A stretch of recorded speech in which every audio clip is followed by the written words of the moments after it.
ഡോക്ടറെ, എന്റെ പല്ലുകൾ എല്ലാം കേടാവുകയാണ്.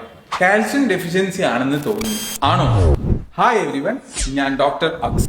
കാൽസ്യം എന്ന് പറയുന്നത് പല്ലുകളുടെ ഡെവലപ്മെന്റ് സ്റ്റേജിൽ പ്രധാന ഘടകമാണ്. എന്നാൽ പല്ലുകൾ ഇറപ്റ്റ് ചെയ്തതിനു ശേഷമാണെങ്കിൽ കാൽസ്യം ഡെഫിഷ്യൻസി അത്ര വലിയ ഘടകമല്ല. ക്ലീൻ ചെയ്യുന്നതിലുള്ള അപാകതകളും ഷുഗറി ഡയറ്റ്സും അതേപോലെ തന്നെ ഫ്ലൂറൈഡിന്റെ എക്സ്പോഷർ റേറ്റ് കുറവ് ആകുന്നതുമാണ് മെയിൻ കേടുവരുന്നതിനുള്ള കാരണം. ഓറൽ കാവിറ്റിയിലുള്ള ബാക്ടീരിയകളെല്ലാം ഷുഗറിനെ ഡീകമ്പോസ് ചെയ്ത് ആസിഡ് പ്രൊഡ്യൂസ് ചെയ്യും. ആ ആസിഡ് ആണെങ്കിൽ ടീത്തിന്റെ സർഫസിൽ വന്നിരുന്ന് പല്ലുകളെ അലിയിച്ചു കളയും. അങ്ങനെയാണ് ഡെന്റൽ കാവിറ്റീസ് ഉണ്ടാകുന്നത്.